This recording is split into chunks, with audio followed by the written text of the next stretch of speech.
Hello friends, and welcome back to another Vlogmas video. So today I'm really excited because I'm going to be chatting about my second-hand buys, and I feel like I haven't filmed one of these videos in quite a while, but I haven't been out in so many charity shops recently, and B, when I am in charity shops I'm trying to be really selective in what I bring into my home and my wardrobe, just because I was getting a little bit carried away when I first filmed the first few second-hand charity shop haul videos.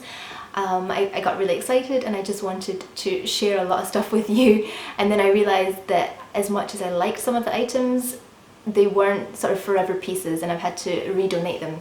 So I have trying to be more conscious with what I'm buying, and I do have a little pile of stuff here. I've got a mixture of clothing items, some books, and one kind of furniture piece to share with you. So yeah, shall we get started? I'm not too sure where to start. Oh, should we do like least exciting to most exciting maybe? I think that might be an idea. Okay, so the least exciting, even though I still really like them, I did pick up 3 DVDs the other day when I was in the... oh, this one's... no. There we go. When I was in the Edinburgh Furniture Initiative, I'm making the most of my time before they move to Gorgie, and I found out this time, it's been kind of up in the air, but I found out that they are moving at the end of January. So if you live kind of in the Bonington, Cannon Mills, Leith area, I would highly recommend popping there before they move, because it will be on the other side of town, and I will still be going, don't worry. It would just not be, at the moment it's more of a weekly thing. It's one of my favourite things just to drop in and see what they have, but once they move to Gorgie it'll be more of a, maybe a monthly, every 2 months sort of thing. So when I was in, what day was it now? I think just 2 days ago. They have a really good deal where you can get 10 books, DVDs or CDs for £3. Unfortunately I couldn't find 10, but it is a really good deal. Or it's 50p each for DVDs. So the first one that caught my eye is White Christmas, and I've seen this on TV once before, like a few years ago, and I just really loved it. I love old movies, and this is one with Bing Crosby, Danny Kaye, Rosemary Clooney and Vera Ellen. Yeah, so I vaguely remember them ending up at a chalet in the snow, but I don't remember anything other than that. And also it's on at the Playhouse at the moment, so I'm curious to sort of refresh my memory of what the story is about, so I'll be watching this at some point. And then at the moment I'm working my way through the James Bond movies. I think I've seen all the Sean Connery ones as far as I know, except for his little Never Say Never Again extra one. And I've seen all of the Daniel Craig ones, but I've yet to see this particular Pierce Brosnan one. So this is Tomorrow Never Dies, and yeah, I'm looking forward to it. It was just a little 50p buy, and I find James Bond really relaxing and quite comforting to watch for some reason. I think it's just a bit nostalgic for me. So I'm looking forward to watching this at some point. And just to show you how much I'm getting into my James Bond movies, there was a really interesting documentary called Everything or Nothing, which is actually what I think the studio is named after. So it's, I think, Eon Studio Everything or Nothing. And I've watched part of this so far. I think I've watched half of it, and it's like 93 minutes long. But I was watching this the other night and I just found it so fascinating. I find documentaries in general about movies really interesting. I love to see how they're made, how they came about. If you've not seen the series on Netflix where they, I'm trying to think what they call it, Movies That Made Us, I think it's called, and they talk about how Home Alone was made, Dirty Dancing, all these sort of iconic classic movies. They sort of break down how they came about, and a lot of them, really interestingly, the really famous ones, almost didn't get made because no one expected them to do well. So I was really enjoying this, and I have another half to watch because it was quite long. There's a lot of information. So I think I've made it to the beginning of the Pierce Brosnan era, because they begin with Ian Fleming and his books and they work through every James Bond era. So that was really interesting. So I think that these were maybe my least favourite find, not because I don't love them, but because the other things in the pile are really quite exciting to me. The next thing, this thing I'm not sure if I've already showed you, so let me grab this. I really love picture frames that are made of this colour of wood. I don't know what wood this is, but I've seen them a few times and it's unvarnished and it's just such a beautiful quality. So I picked this up again at the Edinburgh Furniture Initiative in their 50p frame box, and for a while there I was picking up a few similar frames from that box, but recently it's just been sort of, you know, quite modern frames, which I'm not so interested in. And I don't know if you can read the little poem that is inside it, but I picked this up, how many years ago would it be now? Maybe in August of like 2019. It was during the Fringe, and I think he's called, yeah, the Street Typist, and he pops up in different places around Edinburgh, and maybe the UK, I'm not sure how far he travels, but he just has his typewriter. You go up to him, you give a donation and a topic. So mine, the thing that I thought of was dogs, so he on the spot typed up a little poem about dogs. So I framed that and I've got it hanging in my lobby at the moment. So this is one of the frames I got, and I love all the old details. You can hang it landscape or portrait. So yeah, I'm really pleased with this find. So what should we mention next? Okay, I can't really show you this one, but I'll insert a cutaway. I got this chair again from the Edinburgh Furniture Initiative.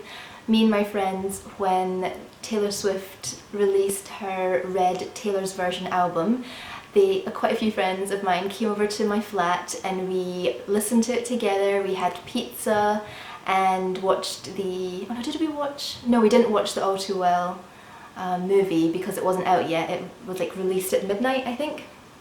So anyway, we all came over, and in my flat at the moment you can maybe comfortably sit about 3 people, and I think that evening there was 4 of us. Yeah, I think 4. So since I was at the Edinburgh Furniture Initiative that day, I happened to look at their sort of chairs and their folding chairs, and I spotted this lovely white wooden fold-away chair, and it's just really nicely painted and a really nice quality, I think, as well. And I'm trying to think how much it was. I think it was £5 or £4.99, and it was with a whole collection of other wooden chairs that looked identical, but this was the only one that was painted white, and I just thought that it looked really nice, and I could actually have it popped up in my living room all the time and it would look okay, I think. Or if I got a table for myself to work at, which I am still looking for, I think that this would be a really good chair for that. So at the moment it's just kept in one of my cupboards, folded up in case I have more people visiting, but I actually really like it. It was bought as sort of an impulse buy because I knew that I wanted to get a little pop-up chair for the evening, but I'm really pleased with the one that I did find. So yeah, hopefully it's shown quite well in the cutaways. And what's next? Okay, I think we're going to move on to the books because I can actually show you them quite easily. So yeah, I was back at my parents', I think it was maybe about 2 weeks ago now, and me and my mum were having a look at the charity shops in Kirkcaldy, and we were in the, I think it was the Chest, Heart and Stroke one in the High Street. It's a really big one and there's a lot of great finds to be found in there. I've got a lot of jumpers over the years and knickknacks and stuff, and they've got a whole wall of books, so I was having a little look to see what they had that day. And I think this is maybe the first one that caught my eye, spotted this little book, and it's They Came to Baghdad by Agatha Christie, and I think in one of my recent videos, I think I did mention reading this and really enjoying it. It is a really old version. Yeah, it's even got the old pricing on it. I don't know if you can see that clearly. And it is pretty beat up. You can see the spine, but I just think it's beautiful. It's even, I didn't even notice, but it has been sort of taped back together, and yeah, it's just beautiful. yeah, it could be in better condition for sure, but I couldn't resist leaving it behind. So I spotted this one first, and yeah, I think all of the Chest Heart Strokes, if I'm not wrong, has a 2 books for £1 deal. So then I was looking for some other books, and then I happened to spot, hang on, let's get them right way around, another 3 vintage Agatha Christie books, which I was just thrilled by, and these are in slightly better condition, I would say, especially this one, but I think this is quite a modern one in comparison, but still quite old. It says it's £1.25, and you'd no way get a book for £1.25 new nowadays, and it's called 13 Problems, and I don't think I've actually read this one. Or is it maybe short stories?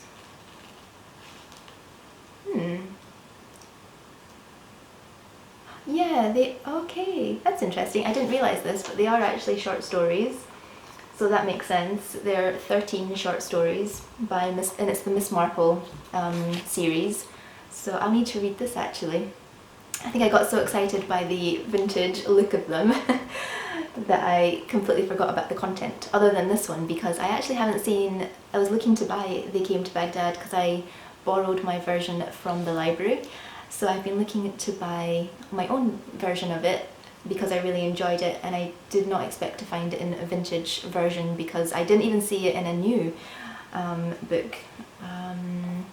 What was the next one? This is Hercule Poirot's Christmas, which I think I maybe actually have, but again, as I say, I can't resist an old vintage book, especially an Agatha Christie one because she's one of my favourite authors. So yeah, I couldn't leave them behind, especially when these 3 were getting adopted by me. I couldn't leave the 4th one behind, and again, it's got the old pricing.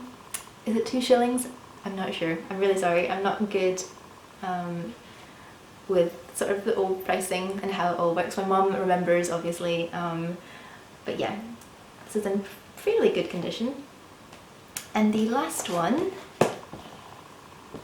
is Death Comes as the End, and I don't believe I've read this either. Let's see, is this a Poirot one?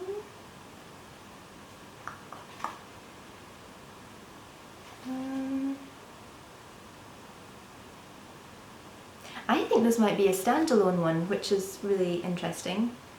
Yeah, I think this maybe is a standalone one, which I actually really enjoy. I love the Poirot series and Miss Marple, but I really enjoy the standalone ones, like They Came to Baghdad. So I'm really looking forward to this one. I've never actually heard of it.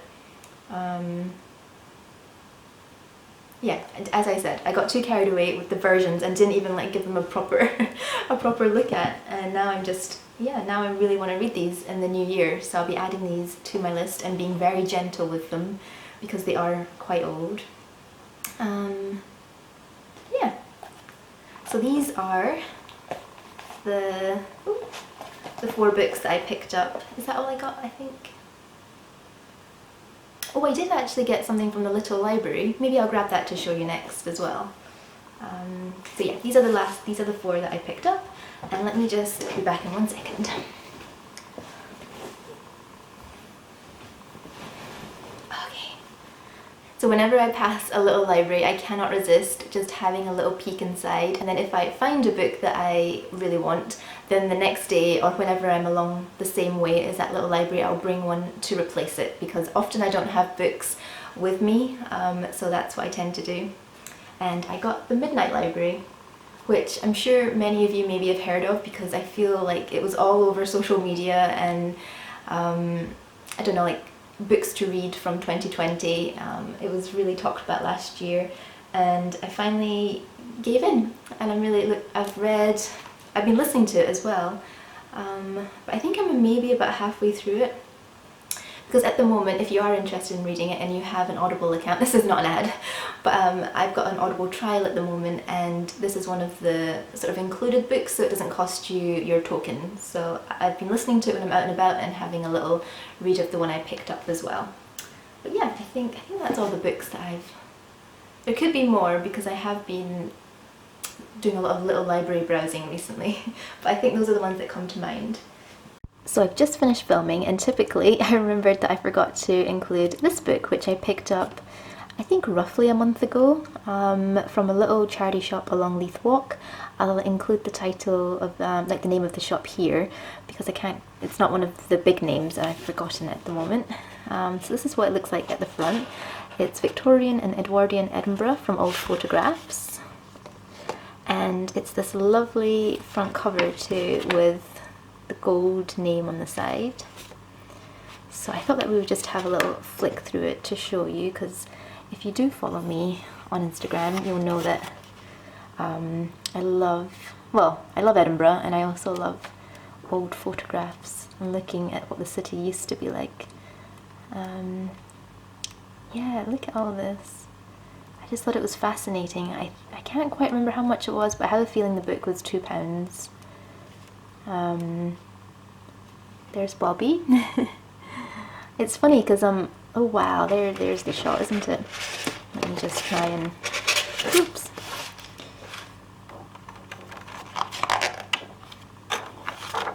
Wow. Yeah, that's so interesting, because obviously this is all, if I'm not wrong, this is where the St James Quarter is now, and all these were demolished. Yeah, that is correct. So that's the road down towards Leith Walk, and this is the road up to Cowton Hill. So a lot of this still looks the same. I actually haven't had a good read of this yet, so I'm fascinated. Look at this. I do wish that they'd kept this. Now this is where I think it's like a beer garden or something. It's above Waverley. But that's so beautiful. But yeah, it's a really cool book. I'm glad that oh wow, I feel like I want to frame that. Such a shame to cut it out of the book, but that's lovely. But yeah, I just thought I would show this to you, because this is another thing that I bought in a charity shop recently. So we've got to our final two items, and these are two that I'm really excited about because I haven't bought anything for my wardrobe from charity shops in quite a while. I was actually starting to wonder if that was kind of sort of not the end, but for a while there, for quite a few years, I was finding a lot of lovely things from charity shops that I really wanted to wear and have in my wardrobe. But recently, I don't know if it's my style that's changed, or maybe they're just not getting the same type of donations, but I haven't found anything of interest. And then, which one should I show you first? I'm going to keep the one that I'm really excited for till the end. I was in, which shop was I in? Oh, it was actually in Kirkcaldy again, and it was in their cancer research shop.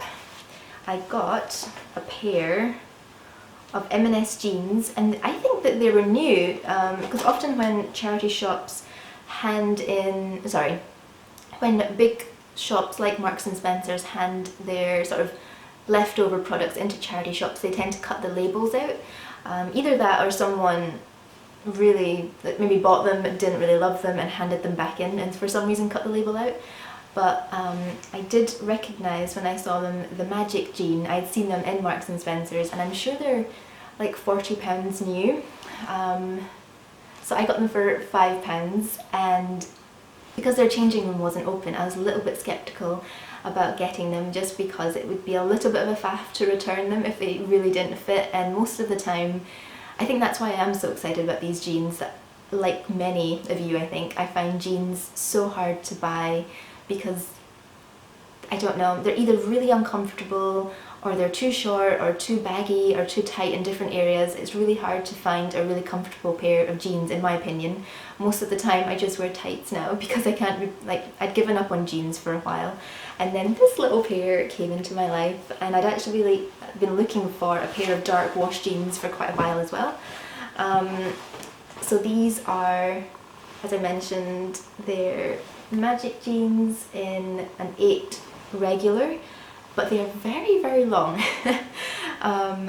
Yeah, I could easily sort of fold them up as well. I would say that these were more of a long rather than a regular, and when I looked online at the reviews, on the Marks and Spencer's website, that was a sort of a common consensus that these were really a bit too long to be regular. And the 8 fit really well for me, and yeah, I'm really pleased. Really pleased to have a pair of jeans that I'm happy with and that they fit well as well. So this, I might show you them on, but I don't really know if you'll get a good, because they are dark wash. So yeah, I don't know if you'll be able to see them really clearly. They're just sort of a high-waisted pair of jeans, straight-legged, and a dark wash, as I mentioned. But very pleased with these. And the last piece I want to show you is actually, ooh, it's in a protective bag, that's how much I care about it. No, I'm kidding, but my flat last year got quite a lot of moths, so I'm taking preventative measures. I've got all my, like this jumper just came out of a plastic bag. I got a really, Lakelands at the moment have really good, I think you get a pack of 10 sort of Ziploc bags for jumpers that I really like, and just make me feel a little bit safer with all my natural fibre jumpers and coats and stuff. So this, I don't think you'll be able to see it, but I will insert a cutaway for this one. It's this beautiful beigey brown wool coat. I don't know, what is it, does it have? It's made in the United Kingdom, and I think whenever you see that you know that it's quite an old coat, because things generally aren't made in the United Kingdom anymore. It's pure new wool with a nylon lining. And it doesn't actually, oh no, it actually, look, it's from Littlewoods. Hopefully that's focusing. It's a size 16, which kind of blows my mind because I'm not a size 16. I would say it fits more like maybe a size 10 at most. So I guess maybe the sizing was maybe a bit different back then. But it has this lovely pattern on the collar. Hopefully it's showing up. It's just really simple. It's like 3 stitched lines all the way around, and it has these lovely big pockets as well, and it's quite a short coat, it's not very long, and it happens to look really good with the jeans, so maybe I will put both of them on to show you. The only thing, hang on, I noticed this the other day, is, yeah, because of its age, it does have a rip, which could easily be stitched. It's just the lining that's ripped inside the arm a little bit. So that could definitely be fixed. I'm a little bit lazy, so I might not fix it because it doesn't bother me. But yeah, I'm so pleased with this find. Where was this from now? Oh, this was from whenever me and my mum go shopping, we pop into the Chest, Heart and Stroke in Cowdenbeath, because we tend to go there, near there, to the supermarkets to do shopping, and I picked this one up. I'm sure it was only $2.99, maybe $3.99 at most, and I've been on a bit of a coat buying ban for a few years, because for a while, maybe 3 or so years ago, I just had a love affair with coats. I would be buying them, I don't know, I've just really loved buying coats, and I still do, but it's just impossible to store them anywhere. They're really sort of big chunky items, and unlike collecting things like scarves, coats can be kind of a pain to store, and you only really wear them for half of the year. So I've been sort of not even bothering looking at the coats, but for some reason that day I decided to browse their coat rail and saw this lovely, so obviously it had to come home with me, but what a bargain. This has definitely been my favourite purchase of this group, and yeah. So I think that is all that I can think of. If I think of anything else, I will save it to the next second-hand haul. I'm not sure when that will be, because anybody else have the feeling that we might go into another lockdown again, maybe in January? I don't know. I hope not, but it has that feeling of something building up to another lockdown here in the UK, but we'll just have to wait and see, and that just will depend whether I'm at charity shops at all next month or not. But thank you so much for watching if you made it this far, and if you enjoy charity shop secondhand videos, they're some of my favourite to film and to watch as well. So thank you. I hope that you're having a lovely day, and I hope that you're taking care of yourself and keeping well, and I will see you tomorrow for the next day of Vlogmas. Bye!